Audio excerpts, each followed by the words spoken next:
Halo semuanya! Pernah nggak sih kepikiran gimana ceritanya kita bisa bergerak secepat dan sejauh sekarang? Nah, kali ini kita bakal bahas kisah luar biasa tentang gimana manusia menaklukkan jarak. Ini adalah cerita tentang cara kita belajar bergerak. Coba deh bayangin sejenak, 160 kilometer. Itu kira-kira jarak dari Jakarta ke Bandung. Kalau Anda jalan kaki non-stop, bisa lebih dari 30 jam. Tapi pertanyaannya bukan cuma berapa lama, tapi apa ya mau dilakuin? Soalnya, buat sebagian besar nenek moyang kita, dunia di luar desa mereka itu udah kayak dunia lain. Perjalanan jauh itu bahaya, mahal, dan super-duper lambat.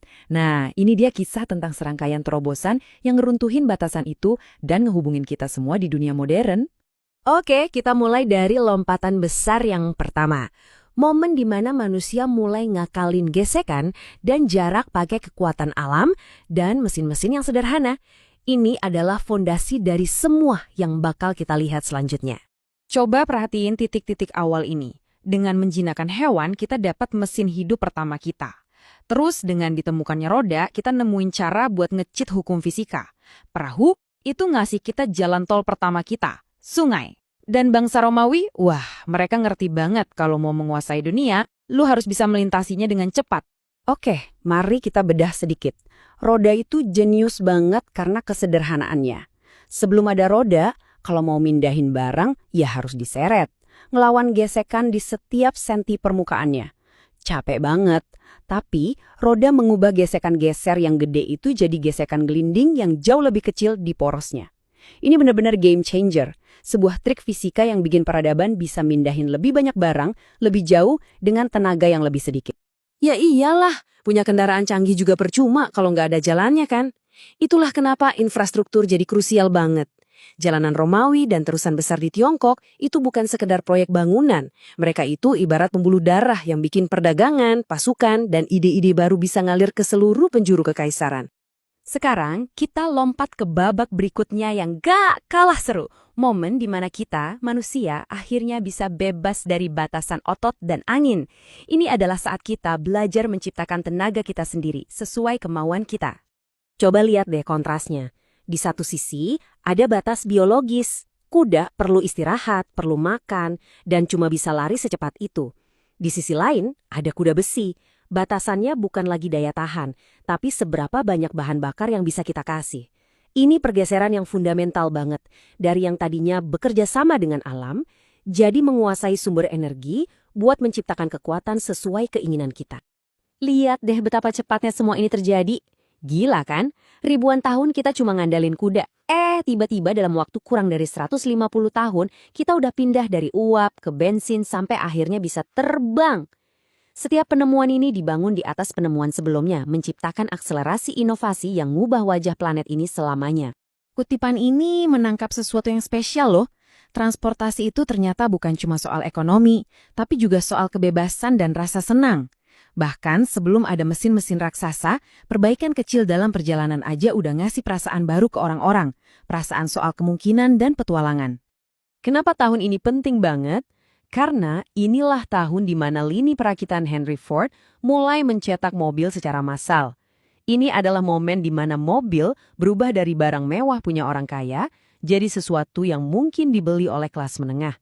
Masyarakat kita, kota kita, pinggiran kota, cara kita hidup, semuanya dibentuk ulang oleh satu inovasi ini. Dan ini membawa kita ke revolusi ketiga, revolusi yang lagi kita alamin sekarang. Revolusi ini nggak terjadi di rel kereta atau jalan raya, tapi di dalam sirkuit dan gelombang data. Mesin terbaru dalam transportasi itu nggak ngebakar bahan bakar, dia memproses data. Coba pikirin deh, mesin digital, GPS di ponsel Anda, AI yang ngatur lalu lintas, sensor di mobil modern, semuanya bekerja di belakang layar untuk bikin sistem yang kita bangun di era industri jadi jalan lebih lancar, lebih aman, dan jauh lebih efisien. Kalau revolusi industri itu tentang ngebuka kekuatan bahan bakar fosil, revolusi saat ini justru tentang menemukan cara untuk bergerak tanpanya.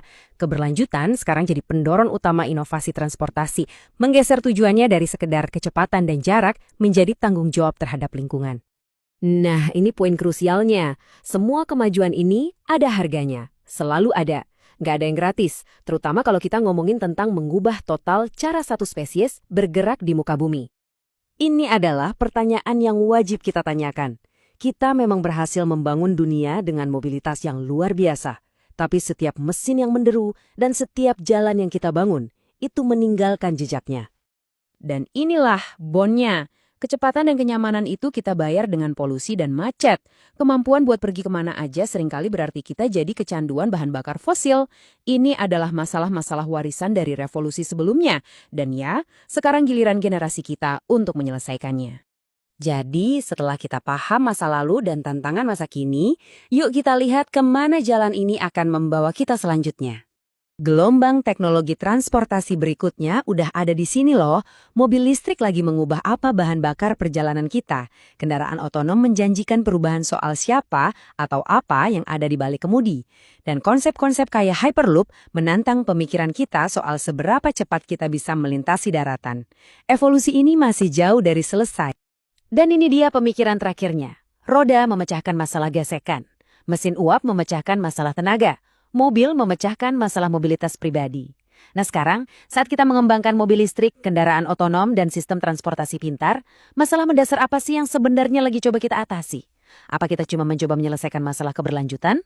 Atau kemacetan? Atau mungkin kita sedang mencoba memecahkan masalah yang lebih dalam? Bagaimana cara bergerak tanpa meninggalkan jejak sama sekali? Itulah pertanyaan yang akan menentukan 100 tahun ke depan dalam perjalanan manusia.